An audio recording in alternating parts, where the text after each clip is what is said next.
In a kingdom, there used to be a good king and queen. One winter night, a blizzard filled their land with snow, and on that same night, the queen gave birth to a princess whom they named Snow White. Her parents loved Snow White and raised her happily.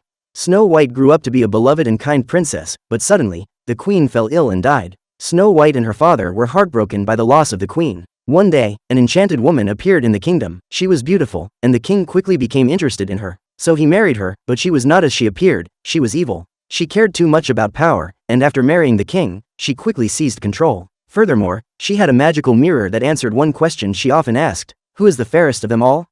The mirror would always reply that it was her. Among all women, her beauty was unmatched. One day, the queen warned the kingdom that a terrible threat was coming from beyond the southern kingdom. To protect his realm, the king decided to go. Before leaving, he gave Snow White a pendant, instructing her to keep it safe until his return. She hugged him goodbye, and after saying his farewells, the king mounted his horse and departed with his generals to face the threat. However, after leaving, the king never returned. The kingdom grew fearful because of his disappearance. Following this, the queen's power began to grow, and her influence over the kingdom strengthened. She turned all the farmers into her loyal soldiers, stole the kingdom's money, and used it for herself. Furthermore, she made Snow White a servant, cut her hair, and forced her to work in the castle.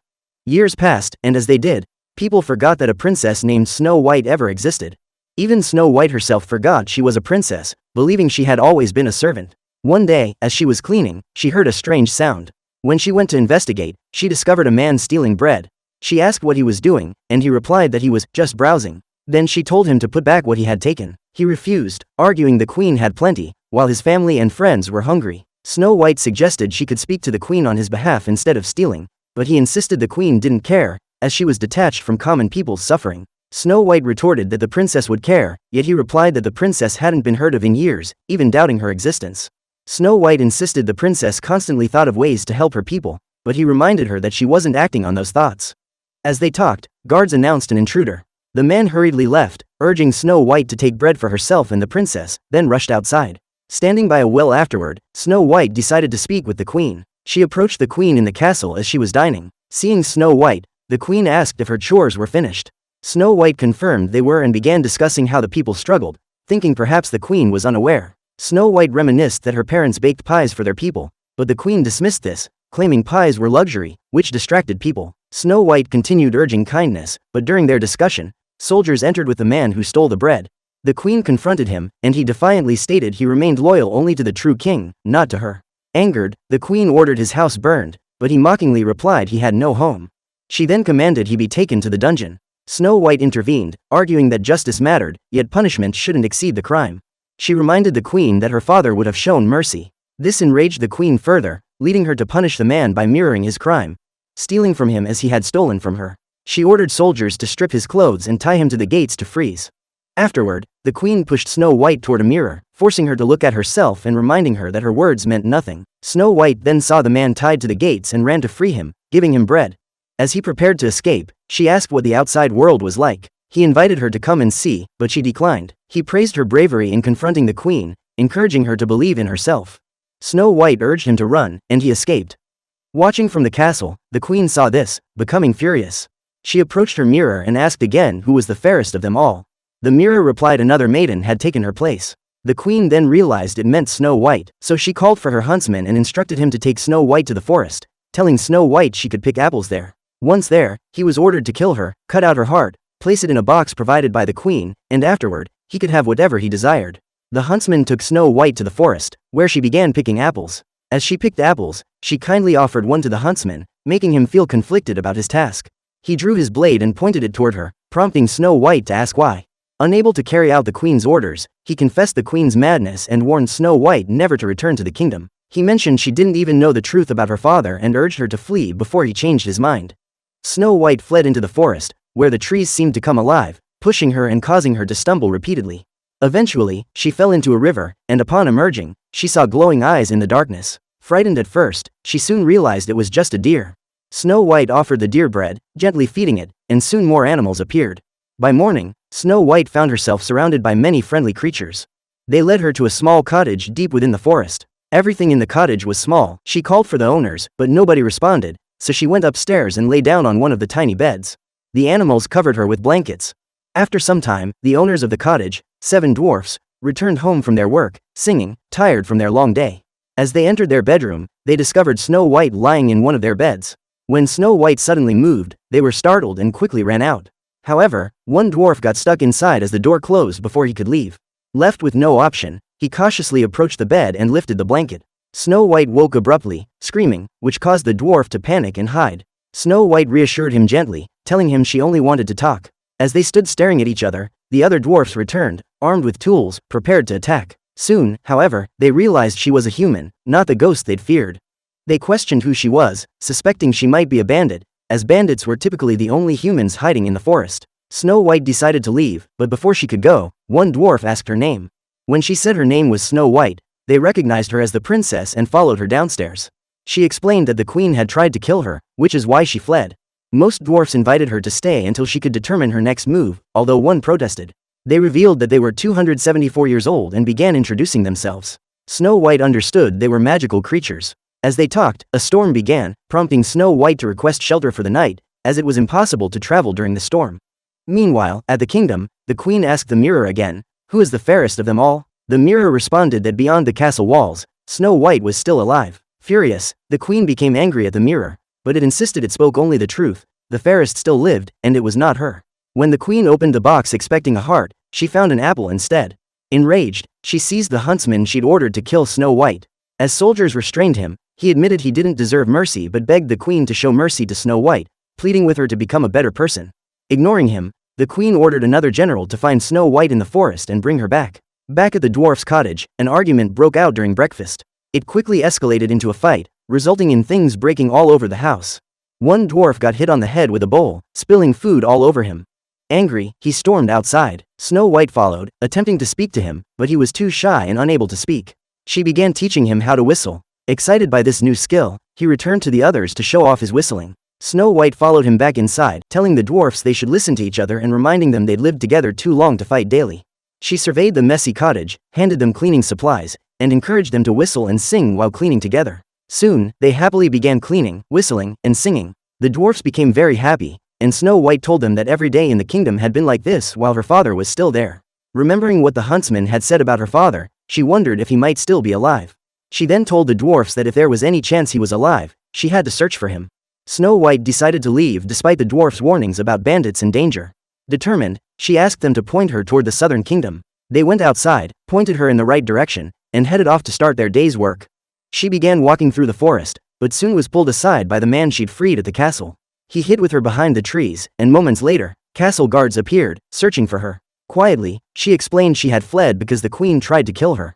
She asked if he had heard anything about her father. He told her rumors suggested her father had been taken prisoner to the southern kingdom. Snow White insisted that finding him was essential for restoring peace, but he brushed off her concerns, sarcastically calling them princess problems. As they argued in the forest, suddenly his companions appeared, calling him captain, and pointed their weapons at Snow White, mistaking her for an enemy. He quickly reassured them, explaining she was with him, and introduced himself as Jonathan.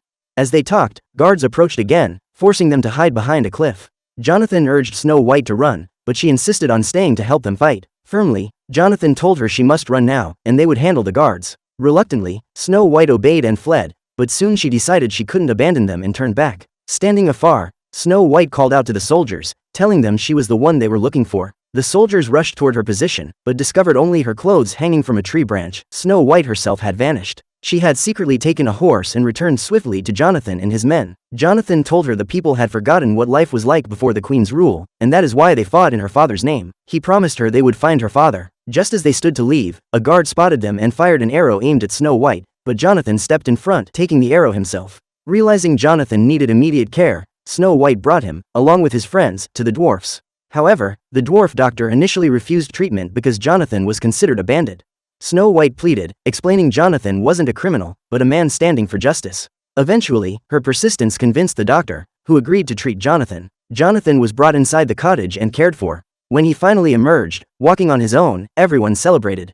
Later, as they sat drinking together, one of Jonathan's men told Snow White that Jonathan cared deeply about her, enough to take an arrow in her place. Hearing this, Snow White realized she was developing feelings for him as well. Afterward, during a song, Snow White and Jonathan confessed their feelings for each other. As they leaned in to kiss, Jonathan's men suddenly interrupted, warning them that soldiers were approaching. Jonathan decided to leave with his companions to confront the soldiers, promising Snow White he would bring her father back. Before departing, Snow White gave him her necklace for luck. Jonathan left, but while traveling through the forest, he was captured and brought before the queen. She demanded to know Snow White's whereabouts, but Jonathan defiantly mocked her instead. However, upon noticing the necklace around his neck, the queen realized he had been with Snow White. She ordered her soldiers to take her to where they had found him, while Jonathan was imprisoned in the dungeon. The queen then prepared a potion and drank it, transforming herself into an old woman. She began crafting a poisoned apple, discovering from a book that only true love's kiss could break its curse. Confident that Jonathan was locked away and unable to save Snow White, she continued preparing the apple. Back in the forest, Snow White decided it was time to leave and search for her father. While packing, she heard a knock at the door. Opening it, she saw an old woman who claimed she had a message from Jonathan, stating he'd been captured by the queen.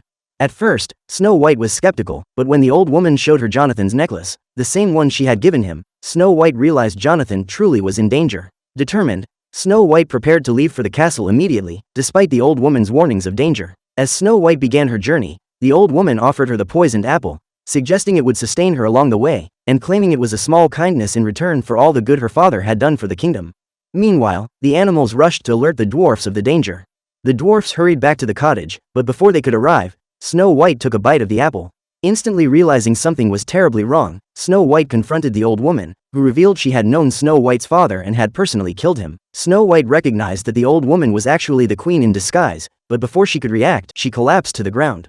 When the dwarfs arrived, Snow White was already lying on the ground, lifeless. Meanwhile, back in the kingdom, the queen asked the mirror once again who was the fairest of them all. The mirror replied that it was now her, as Snow White was dead. Heartbroken, the dwarfs placed Snow White gently on a stone bed, surrounding her with flowers. Everyone stood beside her, mourning their loss deeply. Meanwhile, Jonathan remained imprisoned in the dungeon alongside the huntsman who had spared Snow White's life. Jonathan desperately tried to break free from his chains but couldn't manage it alone. The huntsman joined him, and together they succeeded in breaking free and escaping.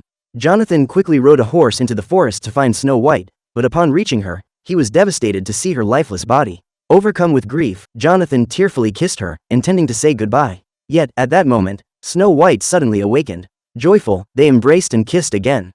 Remembering her conversation with the queen, Snow White informed them that her father had been killed by the queen herself. Motivated by anger and determination, she declared it was time to reclaim their kingdom from the queen's tyranny. Even the shy dwarf, previously unable to speak, courageously declared they were no longer afraid. Snow White, disguised under a red hood, went back to the kingdom to rally the common people, while the dwarfs secretly moved through the sewers. Once there, she removed her hood and revealed herself, causing everyone to recognize and join her. As they approached the castle gate, soldiers pointed spears at them, and from behind the soldiers, the queen emerged. Snow White confronted the queen, accusing her of stealing the kingdom from her father and killing him. Declaring it was now time to reclaim their home, Snow White stood resolutely before her. The queen mocked Snow White, comparing her to a delicate flower, arguing a flower could never lead a kingdom. She then took her dagger, handing it to Snow White, daring her to kill if she truly desired the throne. However, Snow White refused, as she was not a killer. Seeing her hesitation, the queen handed the dagger to a soldier, commanding him to kill Snow White in front of everyone. As the soldier approached to carry out the queen's order, Snow White recognized him from his previous life among the common people. She began reminding him of who he was, calling out his wife's name and recalling the peaceful life they once had. Snow White then addressed each soldier individually, reminding them of their true selves. Frustrated, the queen commanded Snow White to stop, but it was too late. The soldiers now remembered their pasts and chose to stand with Snow White. Snow White ordered the queen to leave the kingdom. Defiant, the queen grabbed the dagger to attack Snow White herself, but one of Jonathan's men swiftly shot the queen's hand, causing her to drop the dagger. Defeated, the queen ran into the castle, desperately approaching the mirror. She again asked who the fairest of them all was. The mirror replied that it would always be Snow White, because true beauty was not just external, but came from within. Furious, the queen struck the mirror, shattering it, but in doing so, she was transformed into glass herself and was pulled into a vortex within the mirror as it repaired itself. With the queen gone, everyone cheered joyfully for Snow White. The kingdom celebrated by wearing white and dancing in happiness. Snow White married Jonathan, and together they ruled the kingdom in peace.